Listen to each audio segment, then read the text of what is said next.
Assalamualaikum warahmatullahi wabarakatuh kepada semua penonton-penonton di channel ini. Terima kasih kerana sudi singgah di channel saya. Dalam video kali ini saya akan mengkongsikan tentang silibus sistem geografi tingkatan 1. Dan kita akan terus masuk ke bab 1 lah, yaitu arah. Dalam tajuk arah ini kita ada dua skop, yaitu arah mata angin dan juga bearing. Jadi dalam video ini saya akan jelaskan habis terus bab 1 geografi tingkatan 1. Sebelum kita masuk ke bab 1 ini, saya akan terangkan dahulu tajuk-tajuk yang akan dipelajari, yang akan di-cover dalam silibus tingkatan 1 ini. Jadi secara umumnya silibus geografi tingkatan 1 ini terpecah kepada beberapa bahagian. Kita ada pertama bab 1 hingga bab 3 kita ada geografi, kemahiran geografi, yaitu arah, kedudukan, peta lakar dan juga lakaran peta Malaysia. Untuk bagian kedua kita ada geografi fisikal, itu bentuk muka bumi dan juga saliran. Yaitu ada belajar tentang bumi, bentuk muka bumi dan juga saliran. Dan bagi bagian ketiga kita ada geografi manusia, penduduk dan petempatan. Dalam bagian ini ada dua bab saja, yaitu penduduk di Malaysia dan juga petempatan di Malaysia. Seterusnya kita ada geografi kawasan. Jadi kita akan fokus kepada bentuk muka bumi dan saliran di Asia Tenggara, penduduk dan petempatan di Asia Tenggara, dan ada juga isu pengurusan alam sekitar. Isu dan pengurusan alam sekitar ini penting juga, yaitu sumber air dan sisa domestik. Dan yang terakhir kerja lapangan, itu mengikut keadaan. Kalau perlu saya akan terangkan tentang kerja lapangan. Jadi secara umumnya kita ada kemahiran geografi, geografi fisikal, bentuk muka bumi dan saliran. Kita ada geografi manusia, penduduk dan petempatan. Kita ada geografi kawasan, fokus kepada Asia Tenggara dan juga pengurusan alam sekitar. Jadi tajuk ini yaitu arah. Apakah yang dimaksudkan dengan arah? Selalu dalam kehidupan seharian kita, kita gunakan. Kamu mau pergi mana? Arah mana? Jadi kita jawab ke sana, arah kiri, kanan, depan, belakang. Jadi arah itu kita gunakan dalam kehidupan seharian kita. Cuma berbezalah mengikut orang, mengikut tempat, mengikut budaya, macam mana dia mau sebut itu arah. Tapi dalam konteks geografi, arah bermaksud hala tuju sesuatu tempat dari suatu tempat yang lain. Arah tuju, sesuatu, hala tuju suatu tempat, dari tempat yang lain. Maksudnya kita dari sini ke tempat yang lain, dari sana pula ke tempat yang lain lagi. Jadi apa arahnya? Di mana dia punya pergerakan dia? Jadi itu maksud arah. Dalam kehidupan seharian kita, jadi arah ini ada nama dia. Jadi secara umumnya kita ada 4 arah mata angin utama dan juga 4 arah mata angin sampingan. Maksudnya semuanya ada 8. Jadi 4 arah mata angin utama ini yaitu utara, selatan, timur, dan barat. Kita ada 4 arah mata angin sampingan, yaitu timur laut, tenggara, barat daya, dan juga barat laut. 4 nih. Jadi di mana kedudukannya? 4 arah mata angin sampingan ini kedudukannya dia berada di antara 4 arah mata angin. Contohnya timur laut. Timur laut berada di tengah-tengah, di antara utara dan juga timur. Maksudnya di antara utara dan timur itu ada timur laut. Dan kita ke bawah pula, antara timur dengan selatan ada tenggara. Di antara selatan dengan barat pula ada barat daya. Dan seterusnya di antara barat dengan utara kita ada barat laut. Jadi ada 4 arah mata angin sampingan: timur laut, tenggara, barat daya, dan juga barat laut. Jadi secara umumnya semua arah mata angin ini ada 8. Pergi mana-mana pun, kita jumpa orang pun yang belajar geografi ini, semuanya akan sebut 8 arah mata angin. Jadi 8 arah mata angin ini saya ulang balik: utara, selatan, timur, barat. Oke. Timur laut, tenggara, barat daya, dan barat laut. Jadi semuanya ada 8. Pelajar-pelajar sekalian, dalam dunia geografi dan juga pemetaan ini, kita guna secara internasional lah. Perkataan timur laut, barat laut itu semuanya kita tidak guna sebenarnya. Kita hanya guna dalam sistem pendidikan kita. Ini tambahan saja. Kita sebenarnya dalam international communication, mapping, kita semuanya guna bahasa Inggris. Jadi perlu sebenarnya, wajib sebenarnya bagi saya lah kan, untuk kamu hafal nama arah mata angin ini dalam bahasa Inggris. Contohnya, utara, north, selatan, south, timur, east, barat, west. Kalau timur laut pula gimana? Kalau timur laut pula ialah north east, tenggara south east, kalau barat daya south west, kalau barat laut north west. Jadi perlu untuk hafal nama dia dalam bahasa Inggris. Jadi bila kita mungkin suatu hari nantilah kamu kan belajar lebih further lagi, lebih jauh lagi tentang pasal geografi ini, ilmu geografi ini kan. Jadi kita tidak guna bahasa Melayu ini. Memang kita perlu martabatkan bahasa Melayu kita. Tapi dalam dunia akademik kita lebih menggunakan bahasa Inggris. Tapi mana-mana kan ikut unit beruniform ke apa pasukan kamu, kamu kerja jadi askar ke polis ke, semua kita akan guna bahasa Inggris ini. Kita sambung lagi ke tajuk 1.2, yaitu cara menentukan arah mata angin tanpa menggunakan kompas. Jadi pada zaman dahulu sebelum wujudnya kompas, terdapat cara untuk kita menentukan arah mata angin. Cara pertama ialah kita menggunakan matahari. Pada waktu siang lah, kalau malam mana matahari kan. Jadi kalau pada waktu malam pula menggunakan kedudukan bintang, yaitu buruj. Jadi cikgu akan terangkan dulu secara ringkas bagaimana cara menentukan arah mata angin menggunakan matahari. Mudah saja, senang ya. Pergi kawasan yang lapang, pada waktu siang, kawasan lapang, berdiri menghadap matahari, seterusnya depakan tangan. Jadi berdiri menghadap matahari terbit, bukan pada waktu sembarang lagi. Pergi ke arah menghadap matahari terbit. Di mana matahari terbit, di situ kamu menghadap. Jadi matahari terbit itu adalah arah timur. Jadi sebab matahari terbit di arah timur. Kalau terbit di arah barat tuh bahaya sudah, itu mau kiamat sudah kan. Jadi jika Anda berdiri menghadap ke arah matahari terbit, itu adalah arah timur. Jadi bila Anda sudah berdiri menghadap matahari terbit, di hadapan Anda adalah arah timur. Bila Anda depakan tangan, sebelah kanan Anda adalah arah selatan. Di belakang Anda adalah barat, dan juga di sebelah tangan kiri Anda adalah arah utara. Jadi senang saja kan. Jadi timur, selatan, barat, utara.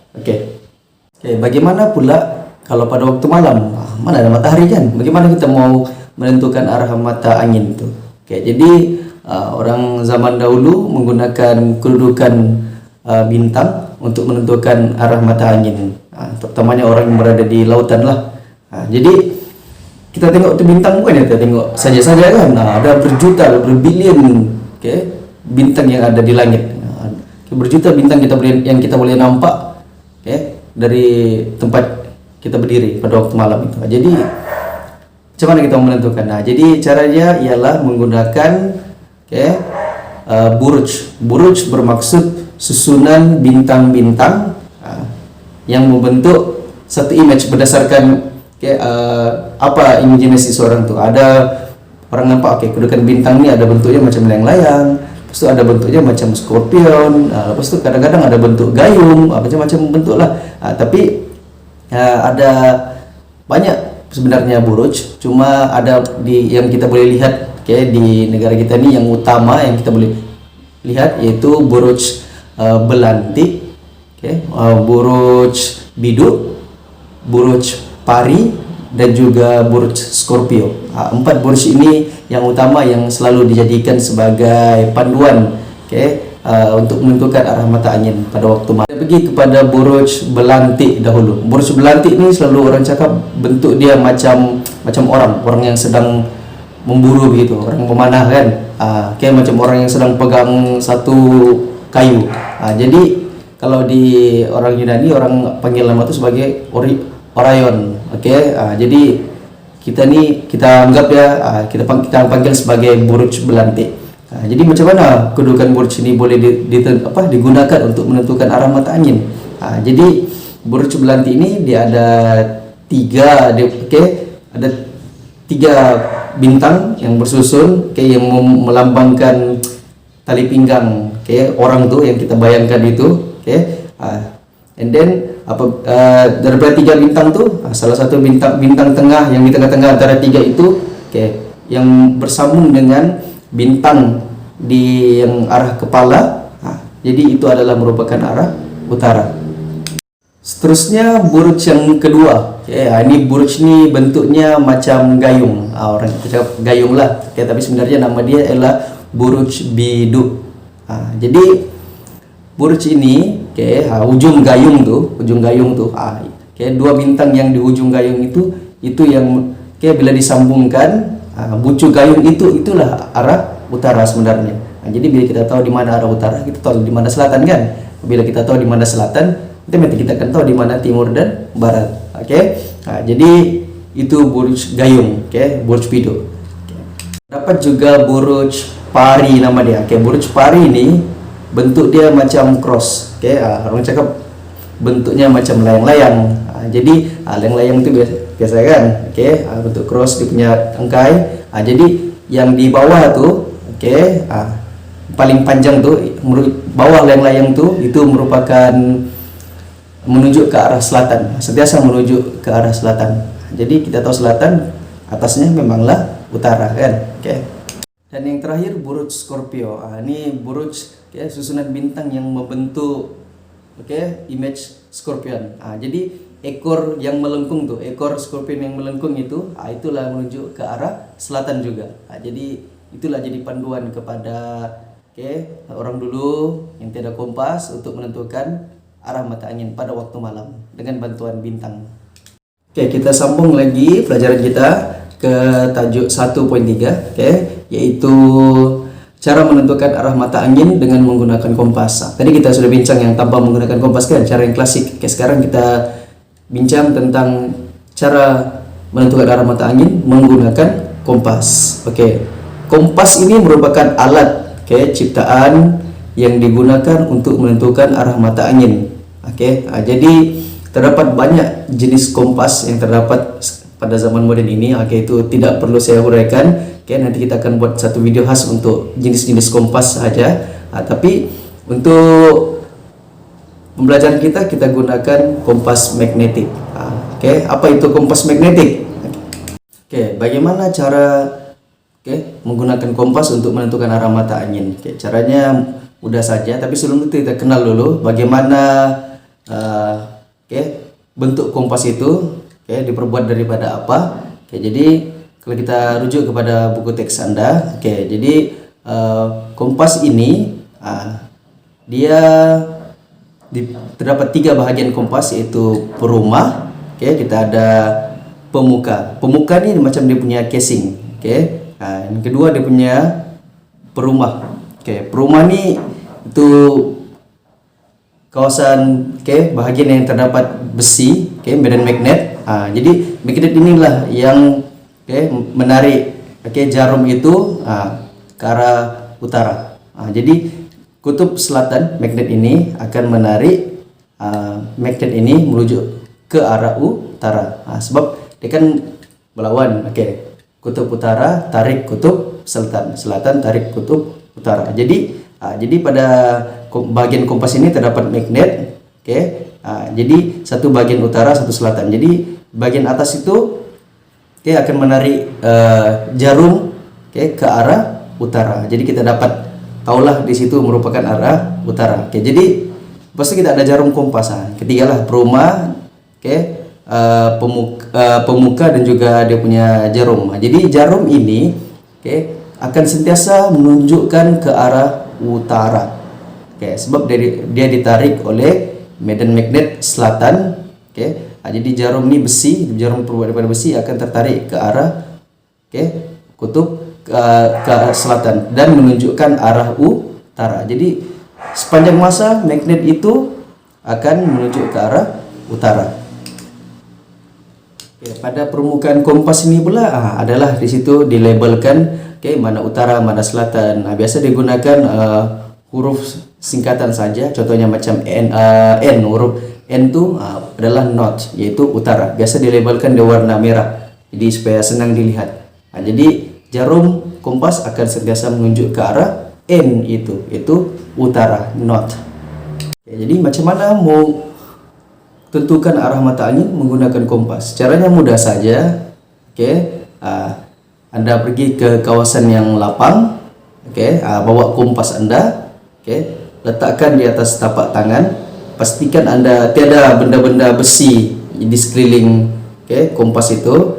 Kenapa dilarang untuk dekat dengan besi? Sebab bila ada besi, dia akan mengganggu medan magnet kompas itu. Jadi bila medan magnet kompas itu terganggu, jarum kompas itu akan bergegar dan tidak menunjukkan arah utara yang tepat. Jadi langkah kedua, pastikan jarum itu sentiasa menunjuk ke arah huruf N itu. Jadi bila jarum itu tidak menunjuk ke arah N atau utara itu, pada kompas itu pusing kompas itu dan Anda akan dapat arah utara yang tepat. Jadi jarum itu kemanapun dia pusing, sebenarnya dia arah utara. Jadi pada label tuh kompas tuh kita pusing kompas itu, pastikan supaya jarum itu menunjuk ke arah N. Baru kita dapat arah utara yang betul. Kita sudah selesai 3 subtopik, yaitu arah mata angin, cara menentukan arah mata angin tanpa menggunakan kompas, dan juga cara menentukan arah mata angin dengan menggunakan kompas. Dan ada satu lagi kita belum lagi dapat cover, yaitu cara menentukan bearing. Tajuk itu kita akan jelaskan, kita akan bincang di video yang akan datang, sebab dia lebih kepada teknikal sedikit. Jadi kita perlu ada satu video khas untuk bearing sahaja. Jadi kesimpulannya pada hari ini, saya harap daripada video ini dapatlah pelajar-pelajar sekalian dapat memahami apa itu arah, dapat mengenal 8 jenis arah mata angin. Lepas tu Anda juga dapat mengenal pasti jenis-jenis buruj yang digunakan untuk menentukan arah mata angin, dan juga tahu macam mana cara menentukan arah mata angin menggunakan matahari sebagai rujukan. Dan juga yang terakhir, Anda tahu bagaimana untuk menggunakan kompas. Jadi siapa yang minat aktiviti unit beruniform tu mesti ada aktiviti orienteering. Jadi di situ Anda akan belajar secara praktikal bagaimana cara menggunakan kompas dan juga peta sekali. Jadi penting sebenarnya di kelas kita belajar secara teori, tapi di aktiviti co-curriculum di luar kelas kita belajar secara praktikal. Kita jadikan sebagai aktiviti pembelajaran juga. Jadi sebenarnya co-curriculum itu sebahagian daripada kurikulum. Di kelas kita belajar teorinya, di luar aktiviti kokem kita buat secara praktikal.